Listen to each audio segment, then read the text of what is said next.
রাজনীতি না, আওয়ামী লীগ ছিল একটা ধর্ম। অর্থাৎ ধর্মের অবয়বে বঙ্গবন্ধুকে, শেখ মুজিবকে একটা নবী হিসেবে উপস্থাপন করার চেষ্টা করা হয়েছিল। পলিটিক্যাল নবী, পলিটিক্যাল কাল্ট, সেটিকে চ্যালেঞ্জ করার জন্য আমাদের রাজনৈতিকভাবে ব্যাপকভাবে আমাদের চিন্তার জগৎকে উন্মুক্ত করতে হবে। যে সবসময় থাকবে আনচ্যালেঞ্জ, তাকে কখনোই কোনোভাবে চ্যালেঞ্জ জানানো যাবে না। যারা গণমাধ্যমের স্বাধীনতায় ক্ষমতা না আসতে বিশ্বাস করে না, বিভিন্নভাবে চেপে ধরতে চায়, গণমাধ্যমের উপর হামলা করে, তারা যখন ক্ষমতায় যাবে, ক্ষমতার শান্তি পাবে, তাদের কাছে গণমাধ্যমের স্বাধীনতা, বাক স্বাধীনতা এগুলো কিভাবে রক্ষা পাবে? আমরা দেখেছি এই ফেসিস্ট সরকার তার ক্ষমতা টিকিয়ে রাখার জন্য মূলত সে সবসময় ইনস্টিটিউশনগুলোকে ব্যবহার করেছে।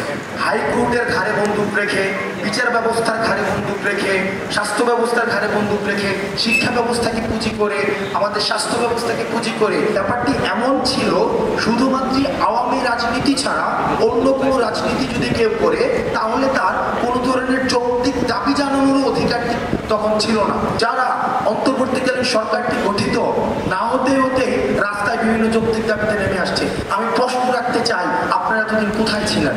আমরা দেখেছি এই ফেসিস্ট সরকার তার ক্ষমতা টিকিয়ে রাখার জন্য মূলত সে সবসময় ইনস্টিটিউশনগুলোকে ব্যবহার করেছে, সব কিছু ইনস্টিটিউশনগুলোতে ব্যবহার করেছে।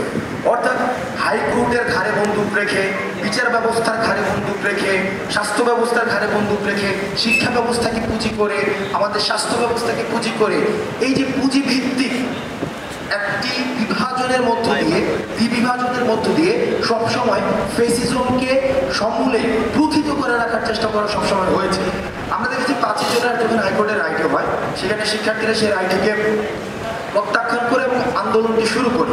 এবং সেই আন্দোলনের শুরুর দিকে আমাদের যে গত 18 বছর ধরে চলে আসা যে টেকিং ব্লেমিং এর একটি ব্যাপার ছিল।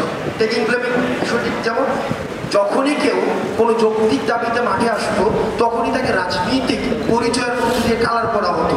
সে বিএনপি রাজনীতি করে, জামাতের রাজনীতি করে, শিবিরের রাজনীতি করে, অন্য রাজনীতি করে। অর্থাৎ ব্যাপারটি এমন ছিল, শুধুমাত্র আওয়ামী রাজনীতি ছাড়া অন্য কোনো রাজনীতি যদি কেউ করে, তাহলে তার কোনো ধরনের যৌক্তিক দাবি জানানোর অধিকার তখন ছিল না। আমরা যখনই কোনো দাবি জানাতে যেতাম, আমরা সবসময় দাবিতে যতটা ফোকাস করতাম, তার থেকে বেশি ফোকাস করতাম যে আমরা অরাজনৈতিক, আমরা কোনো রাজনৈতিক সংশ্লিষ্টতা নেই, আমরা কোনো রাজনৈতিক সংশ্লিষ্টতা নেই, আমরা কোনো রাজনৈতিক দলের সাথে নেই। দেখুন আমাদের মনস্তত্ত্বে, মনোজগতে কি ধরনের সেটি প্রভাব ফেলেছিল। এই যে বিরাজনীতিকরণের যে প্রক্রিয়াটি ছিল, আমরা গণমাধ্যম থেকে শুরু করে রাষ্ট্রের সকল প্রতিষ্ঠান এই বিষয়টিকে তারা মেনে নিয়েছিল। অর্থাৎ আওয়ামী রাজনীতির বাইরে, আওয়ামী ধর্মের বাইরে আওয়ামী লীগ কিন্তু একটা কোনো রাজনীতি না, আওয়ামী লীগ ছিল একটা ধর্ম। অর্থাৎ ধর্মের অবয়বে বঙ্গবন্ধুকে, শেখ মুজিবকে একটা নবী হিসেবে উপস্থাপন করার চেষ্টা করা হয়েছিল। যে সবসময় থাকবে আনচ্যালেঞ্জ, তাকে কখনোই কোনোভাবে চ্যালেঞ্জ জানানো যাবে না। এবং আমরা মনস্তাত্ত্বিক জায়গা থেকে সেই বিষয়টি আমরা মেনেও নিয়েছিলাম। এবং এই মেনে নেওয়ার জায়গায় ইন্ধন হিসেবে, ক্যাটালিস্ট হিসেবে কাজ করেছে গণমাধ্যম। যারা অন্তর্বর্তীকালীন সরকারটি গঠিত না হতে হতে রাস্তায় বিভিন্ন যৌক্তিক দাবিতে নেমে আসছে। আমি প্রশ্ন রাখতে চাই, আপনারা এতদিন কোথায় ছিলেন? গত 16 বছর ধরে আপনি কেন ক্ষমতাকে প্রশ্ন করতে পারেননি? কেন ফেসিবাদকে প্রশ্ন করতে পারেননি? কেন রাষ্ট্র, আপনি রাস্তায় দাঁড়াতেন যখন, তখন আপনাকে বলতে হতো যে, আপনি রাস্তায় আপনাকে বলতে হতো আপনি কোনো রাজনৈতিক দলের সাথে সংশ্লিষ্ট না। কেন রাজনৈতিক দলের সাথে সংশ্লিষ্ট হলে কেন দাবিটি জানাতে পারতো না? আমাদের এই জায়গাতে প্রশ্ন রাখতে হবে, আমাদের চিন্তা জগতে একটি প্রশ্ন আমাদের সবসময় রাখতে হবে। এই যে আমরা ক্ষমতাকে প্রশ্ন করা শিখেছি, সেটিকে ধারাবাহিকতা অব্যাহত রাখতে হবে। এটা হচ্ছে একটা ডাইমেনশন। একটা বিষয় কি, এই যে আওয়ামী লীগকে মেনে নেওয়ার যে বিষয়টি, আমাদের সব জায়গা থেকে আমরা মেনে নিয়েছিলাম হাসিনা, খুনি হাসিনা এবং যেই মুজিববাদ যে আমাদের সংবিধানে যেটা রিফ্লেকশন ঘটেছে, সংবিধানটা মূলত হচ্ছে, এখন আমরা দেখছি এটা নিয়ে বিভিন্ন জায়গায় তর্ক হচ্ছে, আলাপ হচ্ছে বিভিন্ন জায়গায়, এবং আমরা বুদ্ধিবৃত্তিক মহলে সেটা নিয়ে বেশ চর্চা দেখছি। দেখেন, এই যে 72-এর যে সংবিধানটা প্রণীত হয়েছিল, এই সংবিধানটা কিন্তু একটা জাতীয় সংবিধানের জায়গায় সেটা হয়ে গিয়েছিল কি আওয়ামী লীগের সংবিধান। এই আওয়ামী লীগের সংবিধানটা সেখানে হচ্ছে একটা আমরা জাতীয় সংবিধান হিসেবে আমরা মেনে নিয়েছিলাম। আওয়ামী লীগের সংবিধানটাকে আমরা বাংলাদেশি সংবিধান হিসেবে ধরে নিয়েছিলাম। অর্থাৎ দেখেন, একটা দলের সংবিধানকে যখন একটা দেশের সংবিধান হিসেবে চাপিয়ে দিতে চায়, সেই জায়গাতে হচ্ছে ফেসিবাদের প্রথম বীজটা বপন করে দেওয়া হয়। এবং আমরা জাতি হিসাবে এই যে এত বছর পরেও আমাদের দ্বিতীয় স্বাধীনতার আগ পর্যন্ত কিন্তু আমরা সেই জায়গায় কখনো প্রশ্ন করতে পারিনি। দেখেন, শুধুমাত্র যে আপনারা একটা প্রজন্মকে আপনারা মেন্টাল ট্রমার মধ্যে আপনারা ঠেলে দিয়েছেন। এই যে আপনাদের সামনে যারা রয়েছে আপনাদের ভাষা বুঝতে পারেননি। একটা প্রজন্ম, এই প্রজন্মের মেন্টাল ট্রমার এই ড্রাইভার যারা ৭১কে পুঁজি করে, যারা মুজিববাদকে পুঁজি করে, যারা হাসিনাকে পুঁজি করে, শেখ মুজিবকে পুঁজি করে, যারা ২৪ পর্যন্ত এই ফেসিবাদকে টেনে নিয়ে এসছে, এই প্রজন্মকে এই মেন্টাল ট্রমার মধ্যে যে ফেলেছে সেটির ড্রাইভার তাদেরকে নিতে হবে।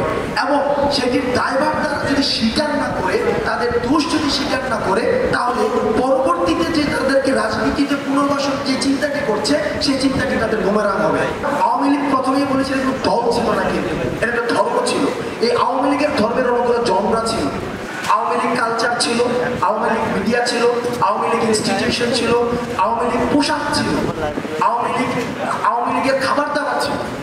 আপনি দেখবেন পাকিস্তানি মুরগি আমরা দেখেছি যে এই যে দেখেন এটা বর্ষদের মধ্যে কিন্তু বিশাল একটা, আমরা এটাকে স্বাভাবিকভাবে মেনে নিয়েছিলাম। আমরা ইলিশ বাণিজ্য চলেছে, ইলিশ দিয়ে রাজনীতি করা হয়েছে। অর্থাৎ আমাদের প্রত্যেকটা টুলস, ইনস্ট্রুমেন্ট এই ফেসিজম যে মাথার মগজে যেভাবে ছেঁকে বসেছে, গেড়ে বসেছে, এইটার সমুৎপাদন করতে হলে আমাদেরকে যে কাজটা করতে হবে সেটা হচ্ছে আমাদেরকে ইউনাইটেড থাকতে হবে। আমাদের কিভাবে ইউনাইটেড থাকতে হবে? দেখেন, যখন কনস্ট্রাকশন ডিস্ট্রাকশন হয়, কোনো কিছু ডিস্ট্রাকশনের সময় সবাই এক হয়ে যায়, কিন্তু কনস্ট্রাকশন যখন করতে যায় তখন সেখানে বিভাজনের রাজনীতি সৃষ্টি করা হয়। যেমন আমরা দেখেছি যখন ৪৭-এ দেশটাকে ভাগ করার কথা ছিল তখন আমরা দেখেছি সবাই এক হয়ে গিয়েছিল। ৭১ মুক্তিযুদ্ধ হয়েছিল, সবাই এক হয়ে গিয়েছিল। আবার ২৪-এ যখন খুনি ফেসিবাদকে আমরা পতন ঘটাতে চেয়েছিলাম, সবাই এক হয়ে গিয়েছিল। যখনই এখন আমরা বিনির্মাণের দিকে যাচ্ছি, পুনর্গঠনের দিকে যাচ্ছি, তখন আমরা দেখছি আবার বিভাজনের যে রাজনৈতিক যে টুল সেটাকে আবার ইনজেক্ট করার চেষ্টা করা হচ্ছে। কিন্তু আমরা ছাত্র নাগরিকদের পক্ষ থেকে আপনাদেরকে বলতে চাই, আপনারা যারা বুদ্ধিবৃত্তিক মহলে ফেসিবাদী রাজনীতিকে পুনর্বাসন করতে যাচ্ছেন, আপনারা ফেল মারছেন অনেক আগে। এই ছাত্র নাগরিক যাদেরকে আপনারা সিজলেস টাইমের জন্য আপনারা মেন্টাল ট্রমার মধ্যে ফেলে দিয়েছেন, তাদের রাজনৈতিক চিন্তাধারা বিকশিত হওয়ার পথটাকে আপনারা রুদ্ধ করে দিয়েছেন, সেটির দায়ভার আপনাদেরকে নিতে হবে। সেটির দায়ভার যদি আপনারা না নিয়ে আবার যদি রাজনীতি করার, পুনর্বাসন করার চিন্তা করেন, তাহলে সেক্ষেত্রে এই ছাত্র নাগরিক যারা শহীদ হয়েছে আমরা ফিল করি তাদের কাছে আমাদের জবাবদিহিতা রয়েছে, তাদের কাছে আমাদের দায়বদ্ধতা রয়েছে। সেই জায়গা থেকে আমরা সবাইকে, বিশেষ করে আমাদের প্রজন্ম যারা রয়েছে, ছাত্র নাগরিকের যে প্রজন্ম রয়েছে, আমি আপনাদেরকে কিছু চিন্তা দিতে চাই। এই যে আওয়ামী ধর্ম প্রতিষ্ঠিত করেছিল, বঙ্গবন্ধুকে নবী হিসেবে দেখানোর চেষ্টা করা হয়েছিল, পলিটিক্যাল নবী, পলিটিক্যাল কাল্ট, সেটিকে চ্যালেঞ্জ করার জন্য আমাদের রাজনৈতিকভাবে ব্যাপকভাবে আমাদের চিন্তার জগৎকে উন্মুক্ত করতে হবে। যারা গণমাধ্যমের স্বাধীনতায় ক্ষমতা না আসতে বিশ্বাস করে না, বিভিন্নভাবে চেপে ধরতে চায়, গণমাধ্যমের উপর হামলা করে, তারা যখন ক্ষমতায় যাবে, ক্ষমতার শান্তি পাবে, তাদের কাছে গণমাধ্যমের স্বাধীনতা, বাক স্বাধীনতা এগুলো কিভাবে রক্ষা পাবে? আপনাদেরকে ভাবতে হবে, এটি গণমাধ্যমের দায়ভার। আমরা গণমাধ্যমকে দেখেছি গত ১৬ বছর কিভাবে আমরা দেখেছি গণমাধ্যম যখন প্রশ্ন করতো গণভবনে, প্রত্যেকটি প্রশ্নে একটি বিনিময় মূল্য থাকতো, যে প্রশ্নের বিনিময় মূল্য তারা এইভাবে পাবে, অথবা বঙ্গভবনে ঢোকার একটি পাস কার্ড পাবে, অথবা সচিবালয়ের একটি পাস কার্ড পেয়ে যাবে। আমি গণমাধ্যম সবাই না, কারণ সব গণমাধ্যমের যে ভূমিকাটি আমি বলছি, সচেতন করছি যে আপনাদের ভূমিকাটি অনেকের কোন জায়গায় ছিল। সত্য, বস্তুনিষ্ঠ ও নিরপেক্ষ দৈনিক জনবাণী।